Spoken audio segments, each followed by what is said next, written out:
Hello everyone. चलो बेटा करते स्टार्ट। अपन लोग पढ़े थे कि मैनेजमेंट एक प्रोसेस होता है जो ऑर्गेनाइजेशन गोल को अचीव करने में हेल्प करता है, वो भी इफेक्टिवली और एफिशिएंटली, यानी गोल अचीव करने वाला प्रोसेस है। तो अपन को अब ये प्रोसेस सीखना है, ठीक है। तो कैसे सीखे? तो तुम्हें बताया गया कि भाई दो चीज़ अपन सीखेंगे यहाँ पर, एक मैनेजमेंट के प्रिंसिपल और एक मैनेजमेंट के फंक्शन। इससे हमें बिजनेस मैनेज करना आ जाएगा, ठीक है।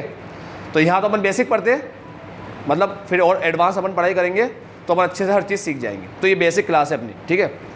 अब अपन सबसे पहले शुरू करते हैं किसके साथ? प्रिंसिपल ऑफ मैनेजमेंट के साथ, ठीक है। तो अपन देखते हैं प्रिंसिपल ऑफ मैनेजमेंट क्या है और प्रिंसिपल हमें क्या सिखाएगा, कैसे काम करना सिखा रहा है अपन को, ठीक है। तो शुरुआत करते हैं किससे? प्रिंसिपल ऑफ मैनेजमेंट से।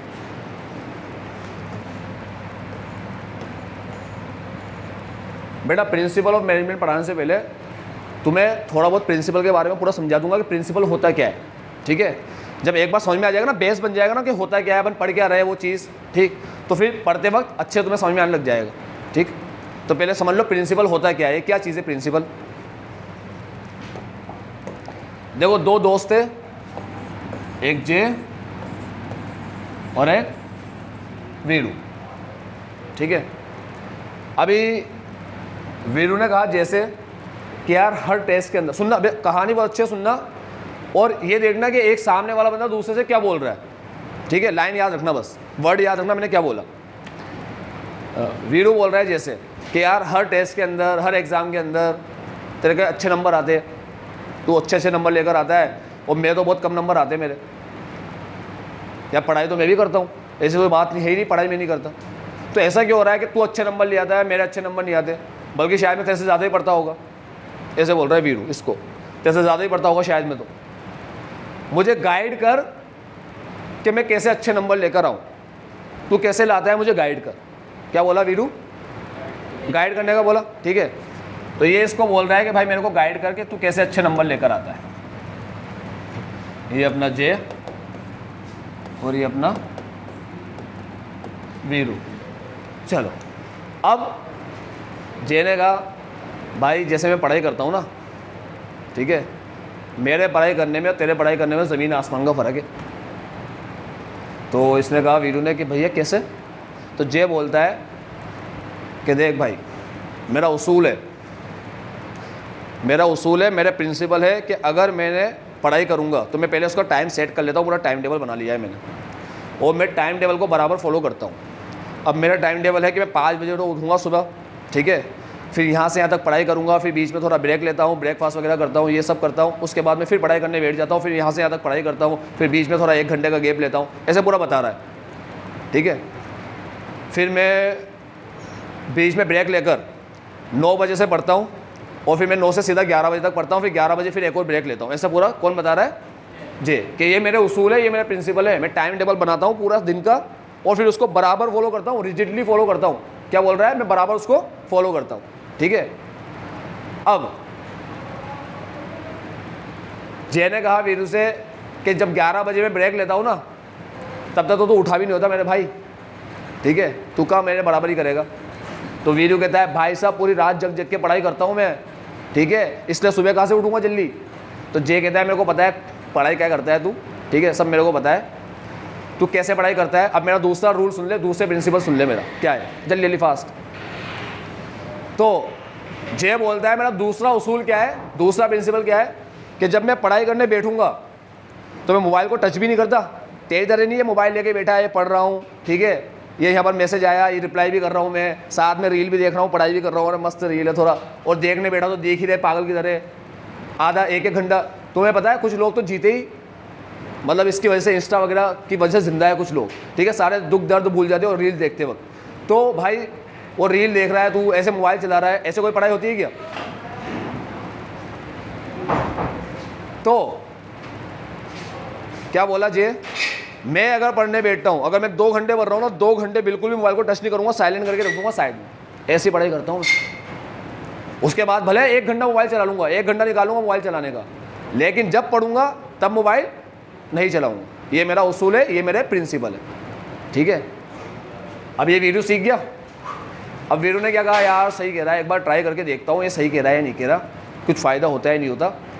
तो वीरू ने भी टाइम टेबल बनाया तो अब देखना, सुनना ध्यान से। वीरू ने कहा कि यार 5 बजे तो पागल है ये उठ जाता है, ठीक है, तो अपन को 5 बजे कोई उठेंगे क्या? तो वीरू ने इसके हिसाब से तो नहीं चला, थोड़ा चेंजेस कर दिया। जो इसने बात बोली ना वो फॉलो नहीं करी। वीरू ने कहा मैं तो आराम से उठूँगा, 7 बजे तक उठेंगे अपन तो, ठीक है। तो उसे 7 बजे का टाइम लिख दिया कि मैं 7 बजे उठूँगा, फिर मैं ऐसे ऐसे पढ़ाई करूँगा। फिर दूसरी बात इसने क्या बोली थी, मोबाइल को टच भी नहीं करता मैं, ठीक है। फिर उन्होंने कहा ये तो पागल आदमी है, ना समझे, इसका तो कोई दोस्त वोस्त भी नहीं है, ठीक है, मेरे को तो बहुत ज़रूरी है, जी नहीं पाएंगे मोबाइल नहीं चलाएंगे तो वीरू ने कहा कि मैं ऐसे कर लूँगा कि अगर 2 घंटे पढ़ना है या 1 घंटे पढ़ना है तो मैं बीच में आधा घंटे में मोबाइल उठाकर 5 मिनट चला लूँगा, मगर चलाऊँगा तो ऐसे भले साइलेंट करके रखूँगा, मगर थोड़ा तो यूज़ करूँगा, इसकी तरह बिल्कुल बंद नहीं करूँगा। मतलब ये सेट तो कर रहा है अपने टाइमिंग वगैरह, इसके हिसाब से इसकी बात फॉलो तो कर रहा है, मगर कैसे फॉलो कर रहा है, अपने हिसाब से थोड़े चेंजेस करके, है ना, ऐसे फॉलो कर रहा है। अब भैया इसने पूरा टाइम सेट कर लिया, अब ये ऐसे ही करता है, ये जैसे 2 घंटे पढ़ाई करेगा तो पहला 1 घंटा आधे घंटे पढ़ाई करके मोबाइल उठा लेता है, थोड़ा बहुत चला लेता है, फिर पढ़ाई करता है, ऐसे ऐसे करता है। अब इसने देखा काफ़ी अच्छा आउटपुट आ रहा है। पहले पूरे दिन भर में अगर एक ही पेज हो रहा है तो अभी तो अपन 7 से 8 पेज कर पा रहे, तो इसने देखा यार फ़ायदा तो हुआ। इसने जाके बोला जैसे यार भाई वाकई यार मज़ा आ गया, सही बताया तूने, अपन तो मक्कारी करते थे, थोड़ा ऐसे बकवास तरीके से पढ़ते थे, मुझे पता ही नहीं पड़ता था, मैं मोबाइल लेके ऐसे बुक लेके बैठा रहता था, मुझे पता ही नहीं पड़ता, मुझे लगता था मैं तो पढ़ता हूँ, पूरी रात भर पढ़ता हूँ, ठीक है। वो तो चला क्या करता था, मैं सिर्फ मोबाइल ही चलाता रहता था। तो भाई इसने इसको सिखा दिया। तो क्या कहा था वीरू ने इसको, जे को, कि तू अच्छे नंबर लाता है, मेरे को क्या कर, गाइड कर। आ गए सारे फरिश्ते। तो ये भाई साहब ने इसको गाइड किया, और गाइड करने में जो बातें इसने बताई, इसने बोला ये मेरे उसूल है, ये मेरे प्रिंसिपल है, मैं ऐसे फॉलो करता हूँ, इसने फॉलो किया, इसको फ़ायदा हुआ या नहीं हुआ? हुआ। अब इसको फॉलो करने पर, ये वीरू ने उसको फॉलो किया, तो फॉलो करने पे सेम जैसे बोला वैसे ही कर लिया क्या, या थोड़ा चेंजेस किया अपने हिसाब से? थोड़े चेंजेस किए, ठीक है। हटा रहा हूँ इसको।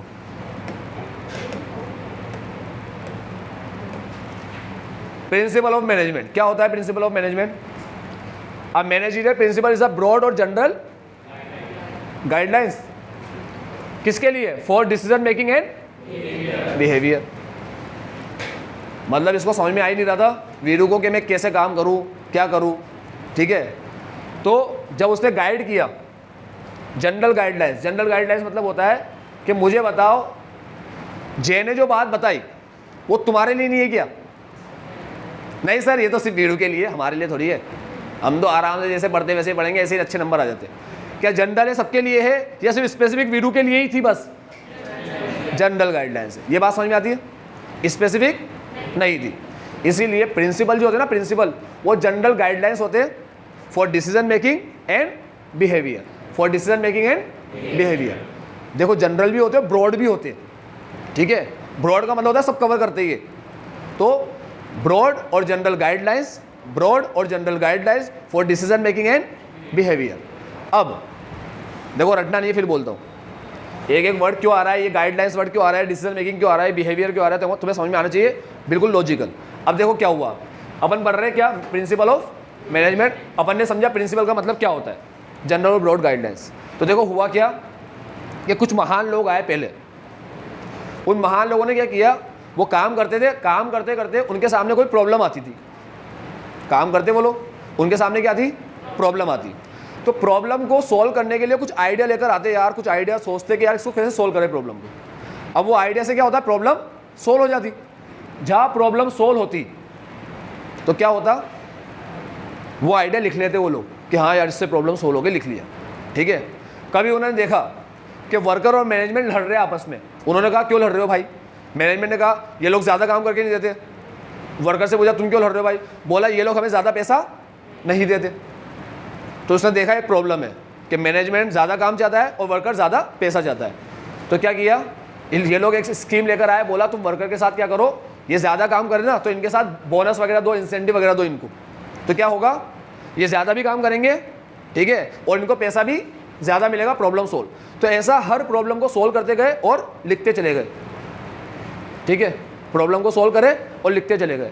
ऐसे कर करके इन्होंने एक पूरी बुक लिख डाली, वो है प्रिंसिपल ऑफ मैनेजमेंट। और ये बोले लोग, महान लोग बोले कि भाई हमने जो प्रॉब्लम को सोल्व करने के लिए आइडियाज़ लाए थे उससे प्रॉब्लम सोल्व भी हुई, ये अगर तुम तुम्हारे बिजनेस में डायरेक्ट फॉलो करना शुरू करो तो तुम्हें ऐसी प्रॉब्लम आएगी ही नहीं, तुम्हें आएगी नहीं प्रॉब्लम। समझ गए? मतलब उनको तो पहले आई, फिर उन्होंने कोई आइडिया लेकर आए, फिर उससे सोल्व किया और तुम्हें बता दिया अब सारी चीज़ें। अब तुम्हें बता दिया भर भर के पॉइंट्स। ये देखो, ये भर भर के तुम पढ़ोगे पॉइंट्स सारे। ये यहाँ से शुरू होते हैं प्रिंसिपल, ये आते जाएंगे, लड़ी लगी पड़ी है प्रिंसिपल की यहाँ पर। ठीक है, तो इन्होंने बोला सारे प्रिंसिपल जितनी भी हमने मेहनत करी है सब तुम्हें पढ़ा दे रहे हम। ठीक, तुम अगर इसे फॉलो करोगे तो तुम्हारे जीवन में, तुम्हारे बिजनेस में ऐसी कभी प्रॉब्लम आएगी। अभी समझ गए प्रिंसिपल क्या है? ठीक है, तो प्रिंसिपल अगर अपन बिजनेस में फॉलो करें तो ऐसे अपन को कोई प्रॉब्लम नहीं आएगी। अब प्रिंसिपल देने के अंदर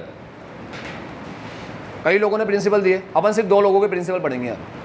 कल नाम लिखे थे मैंने, एक टेलर और एक फेयोल। ये 2 लोगों के प्रिंसिपल पढ़ेंगे, टेलर और फेयोल के। ठीक है, मैं तुम्हें बता दूं, तुम्हें ये पूरे नोट्स की बुक मिलेगी यहाँ पर, और साथ में तुम्हें एक बुक मिलेगी केस स्टडी की। अभी केस स्टडी क्या है, तुम 11 पढ़ के आए हो तो तुम्हें पता ही होगा केस स्टडी क्या है। जितने बच्चे बैठो सबको पता है ना केस स्टडी। कोई ऐसा नादान परिंदा अपना कि सर हमें तो पता ही नहीं केस स्टडी क्या है, ऐसा तो नहीं है ना। केस स्टडी आएगी, डायरेक्ट क्वेश्चन पूछेंगे नहीं तुमसे, घुमा फिरा के उल्टा सीधा ऐसे करके एक केस दे देंगे, तुम्हें पूछेंगे बताओ यहाँ कौन सा प्रिंसिपल अप्लाई हो रहा है। और ऐसे भारी भारी क्वेश्चन बनाएंगे, कई जगह तो पता ही नहीं पड़ेगा प्रिंसिपल कौन सा है। ठीक है, तो उन सबकी ट्रिक्स क्या होगी, कैसे पहचाने अपन, वो सारा तुम्हें बताऊंगा मैं इसके अंदर। ठीक है, तो तुम्हें 2 बुकलेट मिलेगी, एक केस स्टडी की और एक अपने नोट्स की। ठीक है, चलो सबसे पहले किसका प्रिंसिपल पढ़ते हैं अपन? टेलर ने जो प्रिंसिपल दिए, पहले देख लेते हैं टेलर कौन था बंदा। ये पूरा नाम है उसका, फ्रेडरिक विंस्लो टेलर, और ये उसका टाइम है, अपन को इससे मतलब नहीं है। 1856 में पैदा हुआ, 1915 में चल बसे। ठीक है, टेलर, सबसे इंपॉर्टेंट बात टेलर की, टेलर कौन था? टेलर था मैकेनिकल इंजीनियर। ठीक है, एक कंपनी के अंदर मैकेनिकल इंजीनियर था। फिर बोलता है उसने अपना साइंटिफिक स्टडी और टेक्निक का यूज़, उसने साइंस का यूज़ किया मैनेजमेंट के प्रिंसिपल देने में। किसका यूज़ किया? साइंस का यूज़, मैनेजमेंट के प्रिंसिपल। इंजीनियर ना बंदा, तो साइंस फील्ड का है, तो इसने साइंस का यूज़ करके मैनेजमेंट के प्रिंसिपल दिए। कैसे दिए? मैंने तुम्हें कहा ना, वो ऑब्जर्व कर करके। अपने यहाँ पहले ऐसा नहीं होता था कि जो वो होता दादी के नुस्खे, सुना है तुमने? दादी के नुस्खे, हाँ, कि भाई ये कर लो, हल्दी में दूध डाल के पी लो, ये ठीक हो जाएगा, या हल्दी लगा लो, या ऐसे कर लो, काले हो गए मुल्तानी मिट्टी लगा लो, गोरे हो जाओगे। ठीक है, और चप्पल उल्टी पड़ी है, इसको सीधी कर दो, लड़ाई होगी, ये नया लाए। ये क्या है बेटा? ये लोग ऑब्जर्व कर करके ये लोग देखते हैं कि भाई इसमें ऐसा होता है, इसमें कई बार ऐसा होता है, तो ये क्या करे, इन लोगों ने नुस्खे वगैरह बनाए। ऐसे इन्होंने भी ऑब्जर्व कर करके क्या बनाए, सारे प्रिंसिपल बनाए। तो अभी टेलर ने जो प्रिंसिपल बनाया वो साइंस का यूज़ करके बनाया, इसलिए नाम ही क्या रख दिया? Principle of scientific management. Taylor के प्रिंसिपल का नाम ही क्या रख दिया? Principle of scientific management. अब टेलर का पहला प्रिंसिपल पढ़ाता हूं तुम्हें, science not rule of thumb. क्या है science not rule of thumb? सुनना। और पहला प्रिंसिपल पढ़ते ही पता पड़ जाएगा कि प्रिंसिपल अपन को हेल्प करेगा ही नहीं करेगा, ये वाकई दमदार प्रिंसिपल है या ऐसे ही फर्जी प्रिंसिपल बना रखे इन लोगों ने। देखो, टेलर बोलता है कि किसी भी काम को करने का एक बेस्ट मेथड होता है, किसी भी काम को करने का एक बेस्ट मेथड होता है। तुम स्टडी करो, एनालाइज करो और बेस्ट मेथड को फाइंड करो। ठीक है, और फिर बेस्ट मेथड से अपना काम करो। एक देखो, काम करने के 2 तरीके होते हैं, एक पहले सीख लो फिर करो, और एक करते करते सीख लो। समझ गए? करते करते सीख लो को बोलते हैं ट्रायल एंड एरर मेथड। क्या बोलते हैं? Trial and error method. ठीक है, और एक बार में पहले सीखो काम कैसे होता है, उसके बाद करो। अरे मुझे बताओ वेस्टेज किस में होगा, सीख के करने में या करके करते करते सीखने में? हाँ, करते करते सीखने में वेस्टेज होगा। आज मान लो किसी को केक बनाना सीखना है भाई, तो उसने क्या किया, सीधा यूट्यूब पे वीडियो देखी, क्या भाई अच्छा ऐसे ऐसे बनाते हैं, हाँ ये लाओ, पहले ये लाओ, वो लेकर आएगा सारे सामान, ये वो, और शुरू हो गया, वो बिगड़ गया केक। कोई बात नहीं, इस बार बिगड़ गया, अच्छा ये गलती हुई है मेरे से, अगली बार ये गलती नहीं करूँगा, हटाओ इसको, हटा दिया, केक को फेंका, दूसरा लाया, फिर बनाना शुरू किया, अच्छा अभी ऐसी गलती हो गई। वो घर में कभी कभी अपनी मम्मी भी एक्सपेरिमेंट कर लिया करती है, ठीक है, तो कभी कभी बहुत भारी हो जाता है अपने लिए एक्सपेरिमेंट, तो बोल देते हैं वो घर के लोग कि ठीक है इस बार ऐसा बनाए, अगली बार देखना।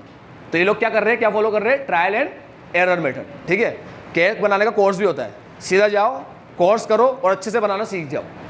ठीक, तो टेलर बोलता है कि किसी भी काम को करने का एक बेस्ट तरीका होता है, पहले सीखो फिर काम करो। ठीक है, और कौन सा तरीका फॉलो मत करो, करते करते सीखने वाला, यानी कि ट्रायल एरर फॉलो मत करो, क्योंकि इसमें वेस्टेज वगैरह बहुत ज़्यादा होंगे। अब मेरी बात सुनो बेटा, कभी कभी क्या होता है, इंडस्ट्री ऐसी होती है जहाँ पर बहुत महंगे महंगे मटेरियल आते हैं, ठीक है, प्रोडक्ट बनाने के लिए मटेरियल बहुत महंगे आते हैं। अभी वहाँ पर ट्रायल एरर मेथड लगा दिया तो तुम तो नुकसान कर दोगे उनका, ठीक है। इसलिए टेलर ने ऐसा बोला। देखो मैं तुम्हें एक बात बताता हूँ, प्रैक्टिकल बात। जब कोचिंग खोली थी, शुरुआत हुई थी कोचिंग की, तब क्या हुआ था, बच्चों को बिजनेस के नोट्स तो देते नहीं थे हम, पहली बार था, स्टार्ट ही करी थी कोचिंग, आज से 11 साल पहले की बात है। तो मैं डिक्टेट करता बुक में से, बच्चे लिखते, ठीक है, मैं डिक्टेट कर रहा हूँ, लिख रहे। अब थोड़ा टाइम निकला, महीने 2 महीने, मैंने कहा देखो बच्चों ने कितना लिखा है, तो देखने गया मैं। अभी मेरे 3 चैप्टर हो गए थे, किसी का 1 ही चैप्टर हुआ, किसी के 3 तो हुए, मगर आधा ये आधा लिखा है, आधा नहीं लिखा, ठीक है। कोई महान आदमी तो लिखा ही नहीं, मेरे को बोलता है सर मेरे को टेंशन नहीं है, मैं इसकी कॉपी लेके जेरोक्स करा लूँगा पूरा, आप तो लिखवाओ। तो ऐसे महान लोग भी आते थे, ठीक है। अब मैंने कहा यार ये तो हालत ख़राब है, और एक की कॉपी में तो ऐसा लिखा हुआ था, मैंने कहा बेटा क्या लिखा है, पढ़ के बता दो। सर पता नहीं, आपने लिखवाया था। अरे तो तू पढ़ के तो बता, मैंने लिखवाया था, तू पढ़ के तो समझ में तो आता होगा तेरे को। ऐसी हालत, पूरा देख रहा है, इतनी देर तक देखा, उसके बोला कि समझ में नहीं आ रहा। जब उसके समझ में नहीं आ रहा उसका लिखा हुआ, तो दूसरे का समझ में आएगा। मैंने कहा भाई अपन को तरीका चेंज करना है, ये लिखवाने का काम बेकार है और टाइम और वेस्ट होता है। पहले तो समझाओ फिर लिखवाओ, आधे क्लास में तो ऐसे लिखवाने में चली जाती है, छोड़ो। फिर नोट्स बनाने शुरू किए मैंने, फिर मैं इनको एक एक चैप्टर के नोट्स देता। एक बार क्या हुआ, बारिश में बच्चा आया, बारिश का टाइम था, बच्चा आया बैठा, मैंने कहा नोट्स, अरे हाँ हाँ, ऐसे पीछे से हाथ डाला जेब में और ऐसे निकाल के ऐसे खोला फोल्ड। मैंने कहा क्या कर रहा है, जेब में रख के ऐसे फोल्ड करके, अरे हाँ सर वो बैग बंद था। मैंने कहा क्या इसको बैग में डालूंगा, तो मैंने पीछे रख लिया। भैया साल के आखिरी में देखा तो किसी के पास 10 चैप्टर में से 2 चैप्टर के नोट्स, किसी के पास 1 चैप्टर के नोट्स, किसी के पास 5 चैप्टर के नोट्स, किसी के पास 7 चैप्टर के नोट्स, ठीक है, ऐसे खराब हालत। वो बोले नोट्स मिल नहीं रहे सर, ले तो गए, पता नहीं कहाँ चले गए।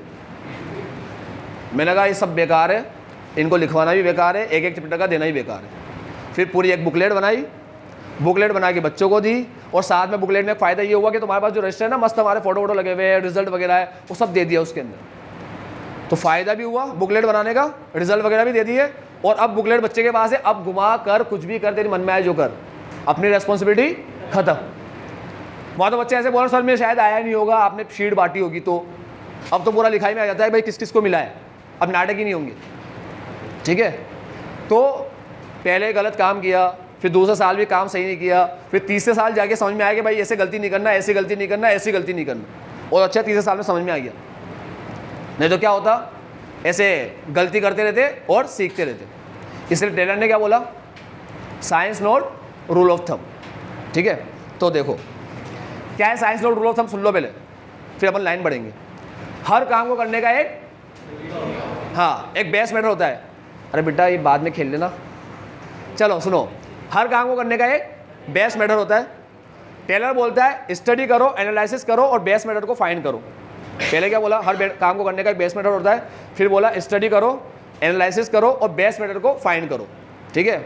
और किसे हटा दो, किसे एलिमिनेट करो, ट्रायल और एरर मेथड को एलिमिनेट कर दो, ठीक है। विच कॉज वेस्टेज, जिसकी वजह से क्या होता है, वेस्टेज होता है, ठीक है। 3 पार्ट में पढ़े अपन इस प्रिंसिपल को। पहला, हर काम को करने का एक बेस मेथड होता है। टेलर ने कहा स्टडी करो, एनालिसिस करो, उस बेस मेथड को फाइंड करो। और फिर आखिरी में क्या बोलता है, ट्रायल एरर मेथड को एलिमिनेट करो, ठीक है। तो देखो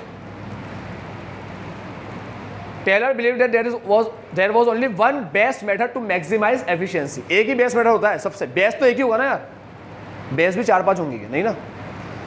this method can be develop through study analysis. Taylor कहता है काम को करने का एक बेस मेथड होता है, स्टडी और एनालिसिस से उसको क्या करो, डेवलप करो, ठीक है। और the method so develop should substitute rule of thumb. Rule of thumb का मतलब पता है क्या होता है, ट्रायल एरर मेथड को रूल ऑफ थंब बोला गया है। ये रूल ऑफ थंब लिखा है ना, इसका मतलब ट्रायल एंड एरर मेथड, इसे एलिमिनेट करो, इसे हटा दो, ठीक है। फिर बोलता है scientific method involve investigation of traditional method through work study unifying the best practices. अब ये कहता है कि अब मैं तुम्हें ये बात सिखाई तो तुम मुझसे ही पूछोगे सर बेस्ट मेथड कहाँ से फाइंड करें, सिखाओ हमें। तो ये कह रहा है बेस्ट मेथड को फाइंड किससे करो, कैसे कर सकते हैं बेस मेथड को फाइंड? वर्क स्टडी से। अभी वर्क स्टडी क्या है? ये टेलर तुम्हें खुद सिखाएगा आगे चल के। क्या सिखाएगा? वर्क स्टडी सिखाएगा टेलर आगे चल के, ठीक है। चलो, science of rule of thumb में कोई डाउट समझ में आया क्या होता है? अब साइंस का मतलब भी समझ लो क्या होता है। ऐसा बोला विज्ञान, हमें पता है साइंस, हम पढ़ के आए। अभी यहाँ पर साइंस का मतलब है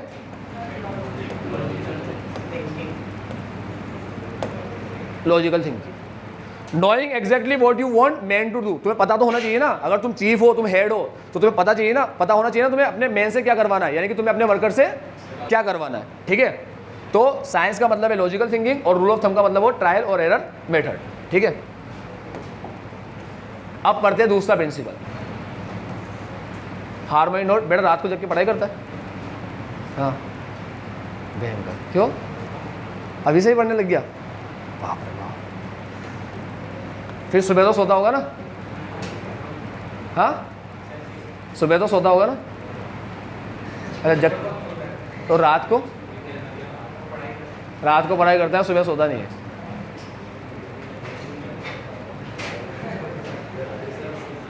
आ जाओ, दूसरा प्रिंसिपल पढ़ते हैं, हार्मनी नोट डिस्कॉर्ड। कौन सा प्रिंसिपल है? दो वर्ड आए इसमें, दो वर्ड।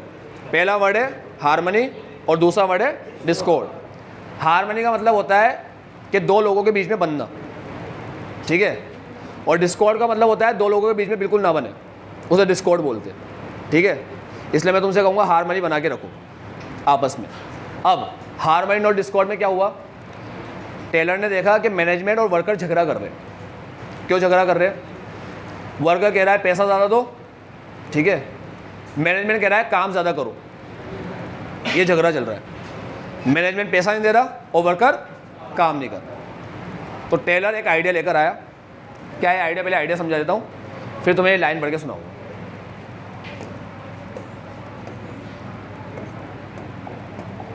टेलर ने कहा, देखो, मैनेजमेंट को समझाया टेलर ने कि देखो एक काम करो, तुम वर्कर को मान लो काम करने का एक टाइम दो, जैसे तुमने 8 घंटे दे दिए काम करने, ठीक है, दे दिए 8 घंटे काम करने के, और इसे बोलते हैं स्टैंडर्ड आवर्स, स्टैंडर्ड टाइम, ठीक है। स्टैंडर्ड टाइम क्या दिया? 8 घंटे। अब एक्चुअल में वर्कर ने कितने घंटे में काम कर दिया? मान लो तुम्हारा काम अगर तुम चाहते हो 6 घंटे में ही कर दे या 5 घंटे में कर दे, जल्दी काम कर दे, अच्छा काम करे, तो हम लोग वर्कर को अगर 10 रुपया दे रहे हैं, आर मतलब रेट, कि अगर अपन वर्कर को 10 रुपया दे रहे हैं, तो मेरी बात सुनो, वर्कर से तुम चाह रहे हो जल्दी काम हो जाए 6 घंटे में या 5 घंटे में, तो क्या करो, अगर वर्कर 8 घंटे काम 6 घंटे में कर देगा तो वर्कर को कितने मिलेंगे? कहाँ से आया? 15 कहाँ से आया बेटा? अरे भाई, अपन 1 घंटे कितना रुपया देते हैं? 10 रुपया। वर्कर को अपन ने एक काम दिया 8 घंटे में, अपन क्या चाह रहे हैं? वर्कर ज़्यादा से ज़्यादा काम करे, 8 घंटे काम और कम टाइम में ही कर दो, ठीक है, और टाइम बचे तो दूसरा काम करे फिर वो। तो अब मान लो कोई काम वर्कर ने 8 घंटे का 6 घंटे में कर दिया, तो वर्कर को कितने रुपए मिलेंगे? 60 रुपये मिलेंगे। हाँ, वही बता रहा हूँ, पर आवर। बेटा मेरे से गलती हो गई, रेट का मतलब यही होता है, पर आवर ही होती है, रेट पर आवर, ठीक है। अभी वेजेस कितने हो गए? 60 रुपये हो गए। चलो मुझे बताओ, वर्कर ने काम कितने घंटे किया? यानी कि रुपए के हिसाब से बोल दो 80 रुपये का काम किया, ठीक है। वर्कर ने काम किया 80 रुपये का, और वर्कर को कितने मिले? फायदा कितने का हुआ था? 20 रुपये का फायदा हुआ ना, ठीक है। ये पूरा फायदा किसके पास रहा? मैनेजमेंट के पास या वर्कर के पास? हाँ। तो अब बताओ कि जब वर्कर को 6 घंटे काम करने का 60 रुपया मिला, तो क्या वर्कर 6 घंटे में 8 घंटे का काम करेगा कभी? वो तो ऐसे ही बोलेगा ना, यार 6 घंटे में 6 घंटे का ही करूँगा, काहे को करूँ 8 घंटे का, ठीक है। ये देते ही नहीं है पैसे हमें, साले मक्कार, मैनेजमेंट नहीं करे काम। हम मैनेजमेंट को फ़ायदा क्यों पहुँचाए? ऐसे भ्रंत चलती है इन लोगों, मतलब ये अच्छा कर भी सकते होते ना, तब भी नहीं करते, ठीक है, ऐसा नाटक। तो अब क्या करें? तो टेलर भाई साहब ने कहा कि देखो, वर्कर ने तुम्हारा काम 8 घंटे का 6 घंटे में कर दिया, तो 80 रुपये का खर्चा आने की बजाय कितने का खर्चा आया? 60 का, और 20 का क्या हुआ? फायदा हुआ, प्रॉफिट हुआ, 20 का गेन हुआ ना। तो बोला ये जो प्रॉफिट हुआ, ये जो गेन हुआ, इसे क्या करो? तुमने रख लिया था पूरा, मैनेजमेंट रख लिया पूरा, बोला वर्कर के साथ शेयर करो, शेयर करो वर्कर के साथ, या 20 का फ़ायदा थोड़ा उनको भी दो, ठीक है। 10 तुम रखो या तो, और 10 का फ़ायदा वर्कर को दो, ठीक है। तो वर्कर को जब तुम ऐसा फ़ायदा दोगे तो वर्कर मोटिवेट होगा, मोटिवेट होगा तो हो सकता है आगे 5 घंटे में तुम्हारा काम कर दे 8 घंटे का, ठीक है, तुम्हारे 30 रुपये बचा ले। तो जब भी वर्कर अच्छा काम करके तुम्हारे पैसे बचाए, तुम्हें फ़ायदा पहुँचाए, तो उस फ़ायदे को किसके साथ शेयर करो, वर्कर के साथ। अब ये तो मैंने इक्वल लिख दिया 10-10, ठीक है। तुम चाहो तो 12 इनको दो, 8 तुम रखो, या 12 तुम रखो, 8 इनको दो, वो मैनेजमेंट डिसाइड कर लेता है, मैनेजमेंट और वर्कर कि कैसे अपन को देना है, ठीक है। अब बताओ, वर्कर को 6 घंटे काम करने का 70 रुपये मिलेगा, कितना मिलेगा, मिलना कितना चाहिए था, 60 मिलना चाहिए था, इसके हिसाब से, रेट के हिसाब से मिल कितना रहा है, 70। तो क्या वर्कर मोटिवेट होगा ही नहीं होगा, अच्छा लगेगा ही नहीं लगेगा, काम अच्छा करेगा ही नहीं करेगा, और अच्छा काम करेगा। मैनेजमेंट को काम मिलेगा, वर्कर को पैसा मिलेगा, मैनेजमेंट को काम, वर्कर को पैसा, ये आ गई हार्मनी, ठीक है। ये बन गए, मिल गए दोनों। पहले लड़ाई हो रही थी, वो कह रहे थे तू काम करता नहीं है, ज़्यादा काम कर, वर्कर बोलेंगे आप पैसे देते नहीं हो, ज़्यादा पैसे दो, ये लड़ाई चल रही थी। ये लड़ाई को सॉल्व कर दिया उसने, बोला ये लोग मेहनत करें, अच्छा काम करें तो इनको फ़ायदा भी दो उसका, ठीक है, ताकि ये मोटिवेट होंगे और अच्छा काम करेंगे। हाँ बेटा बोल।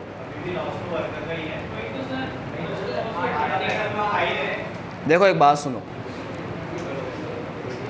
चलो ठीक है, बच्चे बोल रहे अभी भी लॉस वर्कर का ही है, ऐसा बोल रहे कि 10 रुपये ज़्यादा मिलने पे 6 घंटे काम का 10 रुपये मिल रहा है तो भी इनका लॉस है। हाँ तो बेटा तू बता क्या करे अभी, पूरा 20 रुपये इनको दे दे। हाँ बहुत अच्छा काम किया, वर्करों का यही भला करेंगे, ये लो पूरा 20 रुपये इनको दे देते। अब मैनेजमेंट को क्या मिला बाबा जी का, तो मैनेजमेंट बोलेगा आप ही कर लो काम सारे, हम तो यहाँ से निकल लेते हैं।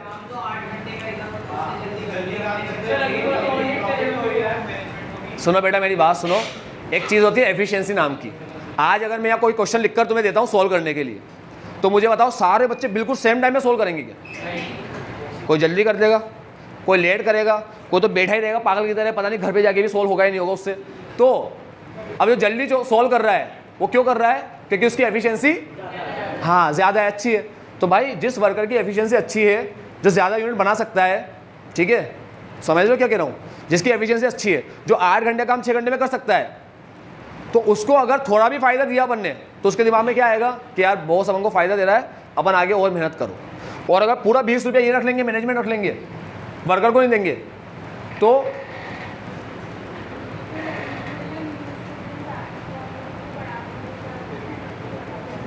फिर इनको अच्छा अभी 4:15 बजे हाँ पढ़ा दो।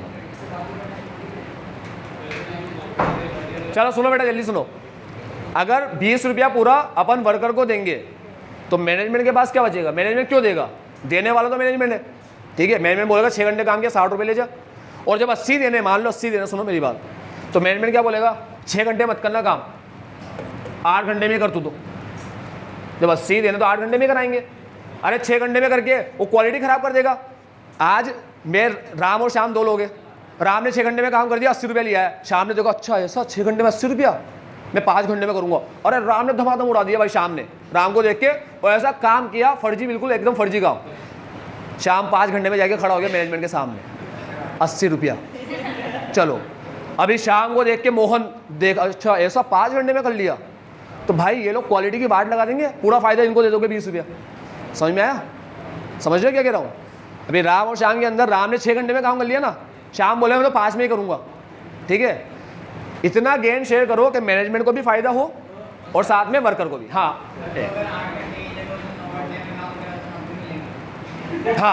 90 मिलेंगे। टाइम के हिसाब से अगर पेमेंट होता है, टाइम के हिसाब से, तो 9 घंटे का 90 मिलेगा और 10 घंटे का 100 मिलेगा, क्योंकि टाइम के हिसाब से तो पेमेंट करना ही पड़ता है। हाँ बेटा बोल।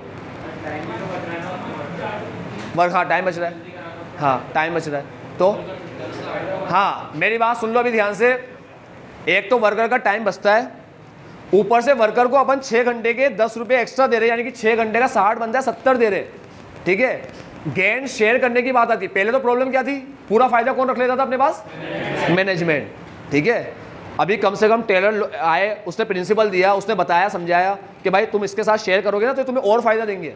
तुम एक बात याद रखो बेटा, डेवलपमेंट जो होता है ना, डेवलपमेंट वो ओवरऑल होता है। ओवरऑल मतलब आज कोई कंपनी का मालिक ये सोचे कि मेरा तो बहुत फायदा हो, वर्करों का ना हो, ये लोग ढंग से, ये लोग डूब जाए, ये गरीब रहे, ऐसे ही रहे, तो बताओ ऐसी कंपनी चलेगी। एक लाइन ऐसा एक बोला जाता है बिजनेस की दुनिया में कि जिस कंपनी के एम्प्लॉय खुश ना हो ना, उससे उसके कस्टमर कभी उससे खुश नहीं होंगे। ऐसे बोला जाता है कंपनी की दुनिया में, बिजनेस की दुनिया में, कि जिस बिजनेस के एम्प्लॉय उससे खुश ना हो, उसके कस्टमर कभी उससे खुश नहीं होंगे। टाटा तो लुटा देता है एम्प्लॉय के ऊपर, इतना खर्च करता है। जापान में एक रूल चलता है, अपने यहाँ कोविड आया ना, कोविड, तो क्या किया लोगों ने, एम्प्लॉय को निकाल दिया और जो थे उसका पे आधा कर दिया। जापान में एक रूल चलता है, कोई भी ऐसे नेचुरल कैलेमिटी वगैरह आती है तो सबसे पहले जो पे कम होता है, पता है किसका होता है? मालिक का। मालिक बोलता है पहले मैं कम लूंगा, जरूरत पड़ी तो तुम्हारा पैसा काटेंगे, नहीं तो निकालेंगे, तुम्हें पूरा मिलेगा पैसा।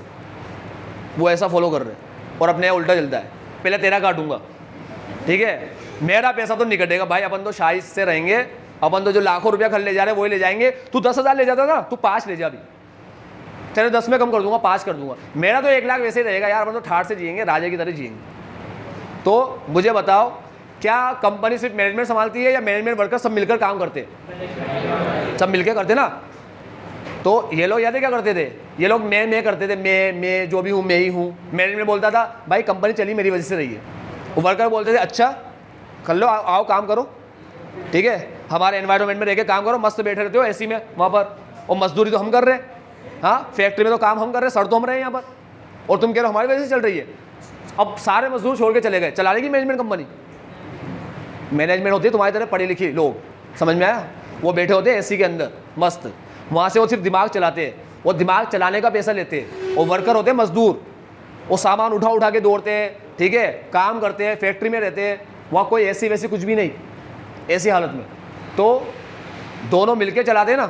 तो इनकी सोच क्या थी पहले क्या सोच थी कि जो भी कर रहे हम ही कर रहे। मैनेजमेंट बोलता था मैं कर रहा हूँ, वर्कर बोलता था मैं कर रहा हूँ। ये सोच को बदल के क्या कर दिया इन्होंने?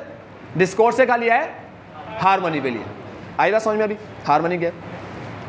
ये लो, ये चीज़ जो तुम्हें पढ़ा रहा हूँ ना, ये तुम बड़ी क्लास में पढ़ोगे, सीए के अंदर या बीकॉम के अंदर पढ़ोगे।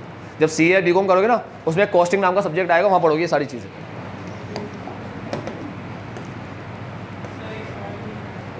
ये लाइन पढ़ के सुना दो पहले, ये लाइन पढ़ के सुना देता हूँ, फिर कोई डाउट आएगा तो डाउट पूछना। According to this principle, those who work together in an organization must work in harmony, that is with mutual give and take proper understanding। ये बोल रहा है कि जितने भी तरह के लोग काम कर रहे हैं ना ऑर्गेनाइजेशन में, सबके बीच में क्या होनी चाहिए? हारमनी होनी चाहिए, ठीक है, सब एक दूसरे को अच्छे समझे, ठीक। Generally in every organisation there are 2 group of people. हर ऑर्गेनाइजेशन में तुम्हें 2 तरह के लोग मिलेंगे, एक वर्कर ग्रुप और एक management group. And both the group work as a rivals. ये लोग दुश्मन की तरह काम करते हैं एक दूसरे, ठीक है, तू मेरा दुश्मन है, ठीक है, ये बोलते हैं तू हमारा दुश्मन है। Of each other as worker feel that they are under paid. Worker को हमेशा लगता है ये लोग काम ज़्यादा कराते, देते कुछ भी नहीं है, ठीक है, हमें कम रुपया देते, हमसे ज़्यादा मेहनत करवाते, ऐसा वर्कर को लगता है हमेशा, ठीक है। और मैनेजमेंट को क्या लगता है? Are good for nothing. Worker are good for, ये किसी के भी काम के नहीं वर्कर, ऐसे बकवास है, तो चले भी जाएंगे दूसरे ले आएंगे हम लोग। ये किसको लगता है? मैनेजमेंट को, गुड फॉर नथिंग। अब टेलर देखो क्या बोलता है। ये प्रॉब्लम है कि दोनों एक दूसरे के राइवल की तरह काम करते हैं, ठीक है। तो टेलर यहां से क्या बोलता है? Boss should realise that each one is important. दोनों ये समझे कि भाई हम दोनों एक दूसरे के लिए इंपॉर्टेंट है। अगर आज मैनेजमेंट नहीं होगा तो वर्कर को गाइड कौन करेगा? मोटिवेट कौन करेगा? सुपरवाइज कौन करेगा? ठीक है, तो समझे कि भाई मैनेजमेंट जो है ना वो बहुत अच्छा काम करता है अपनी तरफ। और ऐसे ही मैनेजमेंट भी समझे कि आज वर्कर नहीं होंगे तो हमें मजदूरी करनी पड़ेगी, हम करेंगे कि मजदूरी जाके, ठीक है। तो दोनों क्या समझे? एक दूसरे की इंपॉर्टेंस। क्या समझे दोनों? फिर बोलता है to achieve this state Taylor called for complete. या नई चीज लाया, इस पे 1 नंबर का क्वेश्चन आ सकता है। Mental revolution. क्या होता है मेंटल रेवोल्यूशन? चेंज करना दिमाग को। दिमाग को चेंज करना मतलब कंपटीशन से कोऑपरेशन पे आना, कंपटीशन से कोऑपरेशन पे आना। तुम्हें लड़ना नहीं है आपस में एक दूसरे से, ठीक है, तुम्हें कैसे काम करना है? कोऑपरेशन से, मिलके काम करना है, समझ गए? On the part of both management worker, मतलब क्या होता है? Change in the attitude of the worker and management towards one another from competition to cooperation. याद रखना, कॉम्पिटिशन से कोऑपरेशन पे आने को मेंटल रेवोल्यूशन बोलते हैं, ठीक है। अपना माइंड सेट, अपना एटीट्यूड चेंज करना कॉम्पिटिशन से कोऑपरेशन, ठीक है। तो मेंटल रेवोल्यूशन में लिख दोगे ना, change of the attitude of both worker and management from competition to cooperation. In such a situation even trade union will not thinking of going to strike. अभी ऐसा काम करोगे ना तो कभी भी स्ट्राइक नहीं होगी. स्ट्राइक पता है क्यों होती है? क्योंकि बनती नहीं है आपस में. और याद रखना, वर्कर का जो ग्रुप होता है ना, उसका एक हेड होता है, एक बॉस होता है, ठीक है. वो क्या बनाता है? Trade union. ट्रेड यूनियन मतलब पता है क्या है?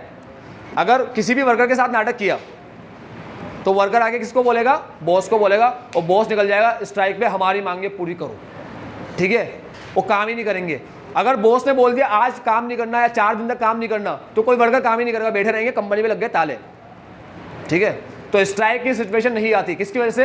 क्वेश्चन बोल दे कि स्ट्राइक की सिचुएशन ना आए, उसके लिए कौन सा प्रिंसिपल अप्लाई करे, क्या करे? तो बोलना हार्मनी और डिस्कॉर्ड, ठीक है. दूसरा, ये बेटा ₹1,00,000 की लाइन है, ₹1,00,000 की लाइन. अगर तुम्हारे एग्जाम में हार्मनी की केस स्टडी आएगी, हार्मनी की केस स्टडी, तो इस लाइन पे आएगी. उसमें लाइन लिखी होगी केस स्टडी के अंदर कि मैनेजमेंट को वर्कर के साथ गेन शेयर करना चाहिए, ठीक है. बताओ किस प्रिंसिपल की बात कर रहे हैं? ये लाइन लिखकर पूछेगा किस प्रिंसिपल की बात कर रहे हैं. तो ये याद रखना, हार्मनी और डिस्कॉर्ड में होता है गेन शेयर, ठीक है. Management should share the gain of the company any with the worker, ठीक है. बहुत इंपॉर्टेंट लाइन है. जब तुम्हारे पास नोट्स आएंगे ना, मैं दोबारा एक बार तुम्हें बता दूंगा कौन कौन सी लाइन को तुम्हें टिक लगानी. At the same time worker should work hard. तुम गेन शेयर करो, वर्कर तुम्हें हार्ड वर्क करके देंगे. Prosperity for the employer cannot exist for a long time unless it is accompanied by prosperity for the employees. मालिक कभी भी खुश नहीं रह सकता दूसरों को दुखी करके, ये बोल रहा है. मालिक तभी खुश रहेगा जब दूसरे लोग भी उससे खुश रहेंगे, ठीक है. दूसरों को दुखी करके कभी खुश नहीं रह सकता. ये एक लाइन लिखी है, matching to the principle of remuneration. इस पर भी क्वेश्चन आता है. अभी ये क्या है लाइन कि मैंने तुम्हें कहा ना प्रिंसिपल कई लोगों ने दिए, टेलर ने भी दिया, फेयोल ने भी दिया. तो आगे जब हम फेयोल का प्रिंसिपल पढ़ेंगे ना, तो फेयोल का एक प्रिंसिपल है रेम्यूनरेशन. ये वाला प्रिंसिपल है फेयोल. किसका है? फेयोल का. तो जो बात टेलर ने यहाँ करी है वो बात फेयोल ने इस रेम्यूनरेशन वाले प्रिंसिपल में करी, मगर थोड़ा अलग हटके, थोड़ा अलग बात की है. मगर थोड़ा बहुत हद तक क्या करता है, दोनों प्रिंसिपल आपस में एक दूसरे के साथ मैच करते हैं. इसलिए लिखा है कि ये किसके साथ मैच कर रहा है. वो मैच द फॉलोइंग भी दे देते, ठीक है. भले वो ऐसा डब्बा बनाकर नहीं देंगे, मगर बोलेंगे बताओ ये प्रिंसिपल किसके साथ मैच करता है, तो तुम्हें बताना पड़ेगा ये इसके साथ मैच कर रहा है, ठीक है. और जब अपन सारे प्रिंसिपल पढ़ेंगे ना, तब पढ़ेंगे फिर अपन ये मैचिंग वाली बात. चलो अभी अपन ने 2 प्रिंसिपल पढ़े, science not rule of thumb और harmony not discord. Science not rule of thumb में क्या बोला टेलर? हर काम को करने का एक बेस्ट मेथड होता है, बेस्ट मेथड. अब है ना तरीका होता है, ठीक है. ऐसे वर्ड यूज़ मत करो, बोलो भले हिंदी, मगर कोशिश करो इंग्लिश के वर्ड यूज़ करने की, ठीक है. क्योंकि वहाँ एग्जाम में जाके बोलो यार तरीके का इंग्लिश बता दे, तो ऐसा ना होना चाहिए. हो गया टाइम? ठीक. हर काम को करने का एक बेस्ट मेथड होता है. स्टडी करो, एनालिसिस करो और उस बेस्ट मेथड को डेवलप करो, फाइंड करो, ठीक है. और किस मेथड को हटा दो? ट्रायल एरर मेथड या रूल ऑफ थंब को हटा दो, एलिमिनेट कर दो, क्योंकि उससे वेस्टेज होता है. दूसरा, हार्मनी और डिस्कॉर्ड. वर्कर और मैनेजमेंट एक दूसरे के क्या होते हैं? राइवल, लड़ाई झगड़े करते हो. टेलर ने बोला है कि दोनों एक दूसरे की क्या समझे? इंपॉर्टेंस समझे. दोनों एक दूसरे की इंपॉर्टेंस समझे, ठीक है. वो कैसे समझेंगे? वर्कर और मैनेजमेंट एक दूसरे की इंपॉर्टेंस समझो. कैसे समझेंगे? मेंटल रेवोल्यूशन से. क्या मतलब? अपना एटीट्यूड बदलो फ्रॉम कंपटीशन टू कोऑपरेशन. कैसे बदले? हमने कहा भाई बदलना भी सिखाते, कैसे बदलते, एटीट्यूड कैसे बदलते. तो इसने कहा कि जो भी गेन हो, फ़ायदा जो भी हो, तो मैनेजमेंट उसको शेयर करे किसके साथ? वर्कर के साथ. ये 3 बात बोली, 3 बात. दोनों एक दूसरे की इंपॉर्टेंस समझे. पहली बात इंपॉर्टेंस पे बोली, दूसरा मेंटल रेवोल्यूशन में बोली, तीसरा गेन शेयर करने पे बोली, ठीक है. पहला इंपॉर्टेंस पे, दूसरा मेंटल रेवोल्यूशन पे, तीसरा गेन शेयर करने. कि मेंटल रेवोल्यूशन कैसे आएगा? गेन शेयर करोगे तो आ जाएगा. समझ गए अभी? और प्रिंसिपल का मतलब क्या होता है?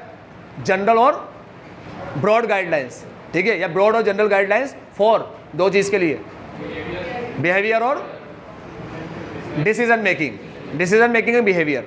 Broad and general guidelines for decision making and behaviour. अब कोई क्वेश्चन है तुम्हें? 2 प्रिंसिपल पढ़े अपन, ठीक है. तो आज अपन ने प्रिंसिपल का मतलब समझा और 2 प्रिंसिपल पढ़े. कल अपन इसके आगे कंटिन्यू करेंगे, ठीक है. आज के लिए इतना ही. Bye bye, take care, have a nice day.